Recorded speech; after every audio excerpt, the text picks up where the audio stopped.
ইলিশ ও ডিমের অতিরিক্ত দামের জন্য সিন্ডিকেট দায়ী বলছেন প্রাণী সম্পদ উপদেষ্টা। আগের তুলনায় বাজারে স্বস্তি ফিরছে মন্তব্য অর্থ উপদেষ্টার।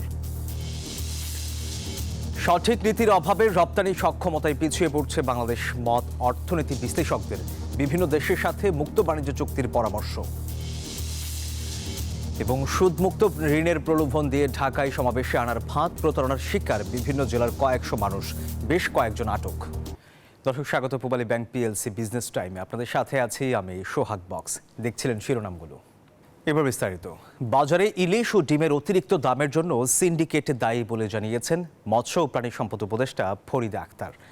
বুধবার সচিবালয়ে সাংবাদিকদের সঙ্গে আলাপকালে এই কথা বলেন তিনি।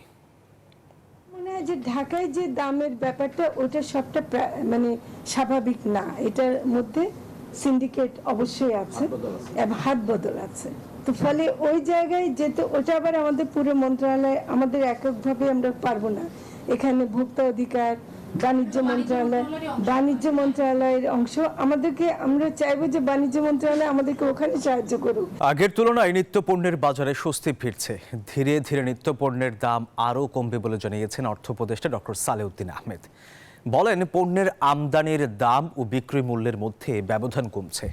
তেল, চিনি, সারসহ অতি প্রয়োজনীয় পণ্যের আমদানি অব্যাহত রয়েছে। বুধবার সচিবালয়ে ক্রয় সংক্রান্ত উপদেষ্টা পরিষদের বৈঠক শেষে এই কথা জানান তিনি। এখন তো অনেকটা স্বস্তি কিছুটা ফিরেছে। প্রাইস কন্ট্রোল বলে না, আমরা প্রাইস মনিটর করতে হয়। কন্ট্রোল করতে বলে আপনি চিনির দাম বলে এত টাকা বিক্রি করে, এক দোকানদার হয়তো কারণ বাজারে বলে আমার 2 টাকা বেশি খরচ হয়েছে, আরেকজন বলে স্যার আমার ট্রান্সপোর্টে লাগছে আরো 5 টাকা বেশি। তাহলে এই প্রাইসে তুমি, আমরা যেটা বলছি যে উৎপাদন খরচ, উৎপাদকের যেটা পায় বা ইম্পোর্ট কস্ট আর ভোক্তার কাছে যে প্রাইসে আসে, সেজন্য বিরাট গ্যাপ যেন না থাকে।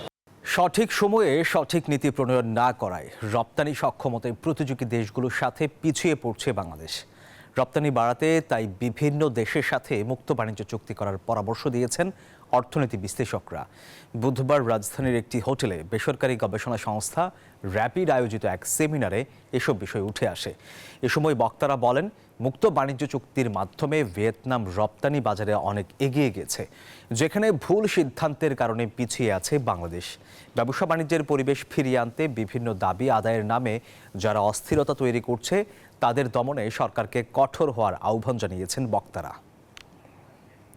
গ্র্যাজুয়েশনের পরে এই যে আমরা মার্কেট অ্যাক্সেস হারাতে যাচ্ছি, ডিউটি ফ্রি, কোটা ফ্রি সুবিধাটা হারাতে যাচ্ছি, তার জন্য বিভিন্ন দেশের সঙ্গে, বিভিন্ন পটেনশিয়াল ট্রেডিং পার্টনারের সঙ্গে আমরা ফ্রি ট্রেড এগ্রিমেন্ট স্বাক্ষরের জন্য কাজ শুরু করেছি। আমরা 28টা দেশের সঙ্গে ফ্রি ট্রেড এগ্রিমেন্ট আমাদের সম্ভাব্যতা যাচাই করার জন্য আমরা অলরেডি ফিজিবিলিটি স্টাডি করেছি। Industry people's appeal is that government should be strong right now. If there is no wage issue, no labor issue, then government should take care of that unrest or disruption of law and order. ঢাকায় এসে সমাবেশে যোগ দিলেই মিলবে লাখ থেকে কোটি টাকা পর্যন্ত সুদমুক্ত ঋণ। এমন প্রলোভনে প্রতারণার শিকার কুষ্টিয়া, চুয়াডাঙ্গা ও লক্ষ্মীপুর সহ বিভিন্ন জেলার শত শত মানুষ। অহিংস গণ অভ্যুত্থান বাংলাদেশ নামের একটি সংগঠনের ব্যানারে রাজধানীতে সোমবার ওই সমাবেশ হওয়ার কথা ছিল। এতে জড়িতদের গ্রেপ্তার করে ব্যবস্থা নেওয়ার কথা জানিয়েছে পুলিশ। অহিংস গণ অভ্যুত্থান বাংলাদেশ নামের একটি সংগঠনের সোমবার ঢাকায় সমাবেশ করার কথা ছিল। সমাবেশ সফল করতে ও ব্যাপক লোকজনের উপস্থিতি দেখাতে গ্রামের নিরীহ মানুষকে টার্গেট করেন সংগঠনটির সমন্বয়করা। দেখানো হয় লাখ টাকা থেকে কোটি টাকা সুদমুক্ত ঋণ দেওয়ার প্রলোভন। বলা হয়, সমাবেশে যোগ দিলেই মিলবে এই ঋণ। এর ফাঁদে পড়েন কুষ্টিয়া সদর উপজেলার গোস্বামী, দুর্গাপুর ও মনোহরদিয়া ইউনিয়নের কয়েকটি গ্রামের অর্ধশত নারী পুরুষ। ভুক্তভোগীরা বলছেন, ঢাকায় নেয়ার পর তাদের মানববন্ধন ও শাহবাগ মোড়ে অবস্থান নেয়ার কথা বলে চক্রটি। বিনা ইয়েতে আমরা টাকা দেবো 1 লাখ করে, 3 মাস পর পর টাকাটা শোধ করতে হবে। টাকার লোভ দেখে ওই দিক যায় মিছিল করতে হবে। যখনই মিছিলের কথা শুনেছে তখন আমরা প্রেস্টান দিয়ে গাড়ি ঘুরিয়ে নিয়ে চলে আসি।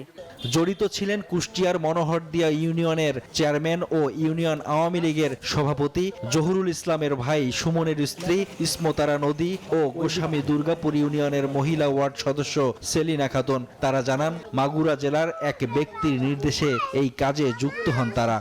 যারা যারা এই ইয়েতে অ্যাপ্লাই করেছেন তাদের যে কয়জন যেতে পারে তারা যেতে পারবে, সমস্যা নাই। কোনো ব্যক্তি যদি এমন কোনো দায় দেয়, যদি বলে সেলিনার কাছে 10 টাকা দিছে, প্রলোভন দেখানো হয় চুয়াডাঙ্গার কার্পাসডাঙ্গা ইউনিয়নের বেশ কিছু মানুষকেও। তাদের স্বজনরা জানান, সরলতার সুযোগ নিয়ে ভুল বুঝিয়ে তাদের ঢাকায় নিয়ে যাওয়া হয়।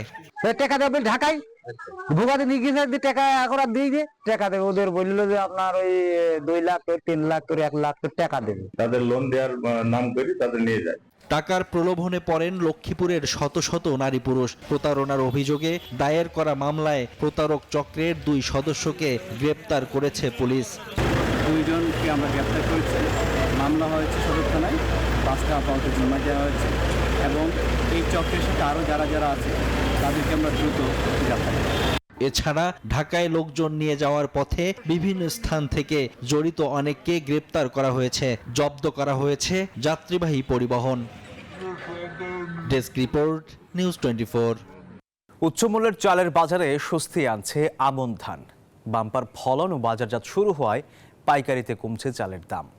ব্যবসায়ীরা বলছেন, সিন্ডিকেটের অবৈধ মজুদ বন্ধ করতে পারলে চালের দাম আরও কমবে।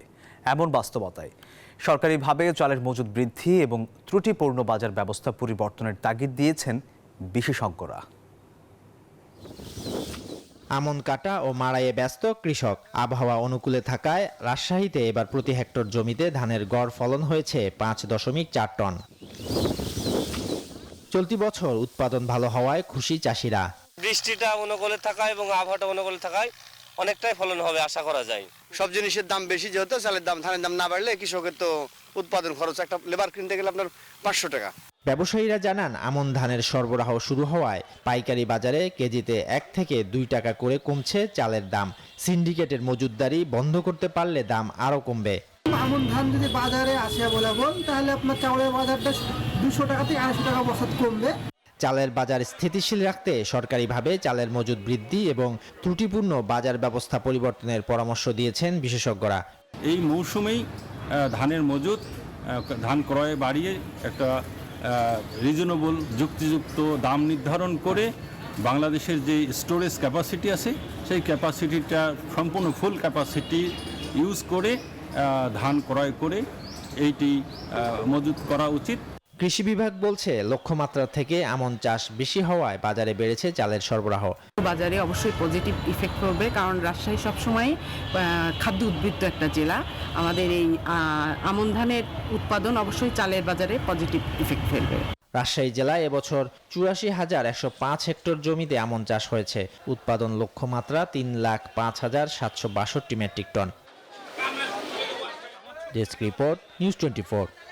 দেশের নিত্য ব্যবহার্য ভোগ্যপণ্য উৎপাদন ও বিপণনকারী প্রতিষ্ঠান ইউনিলিভার বাংলাদেশের দ্বিতীয় ঐচ্ছিক প্রতিবেদন সাস্টেইনেবিলিটি ব্লুবুক 2024-এর উন্মোচন উদযাপন করা হয়েছে। অনুষ্ঠানে ইউনিলিভারের অংশীদার শীর্ষ প্রতিনিধিদের সঙ্গে নিয়ে দেশের অগ্রগতি নিয়ে আলোচনার পাশাপাশি বাংলাদেশের টেকসই ভবিষ্যতের লক্ষ্য সম্পর্কে আলোকপাত করা হয়। এ সময় পরিবেশ রক্ষার চ্যালেঞ্জ ও সমাধানের উপায় নিয়ে 3টি গোলটেবিল আলোচনার আয়োজন করা হয়। বাংলাদেশে নিযুক্ত British high commissioner Sarah Cook অনুষ্ঠানে প্রধান অতিথি হিসেবে উপস্থিত ছিলেন। আরও উপস্থিত ছিলেন ইউনিলিভার বাংলাদেশের চেয়ারম্যান ও ব্যবস্থাপনা পরিচালক জাভেদ আখতার।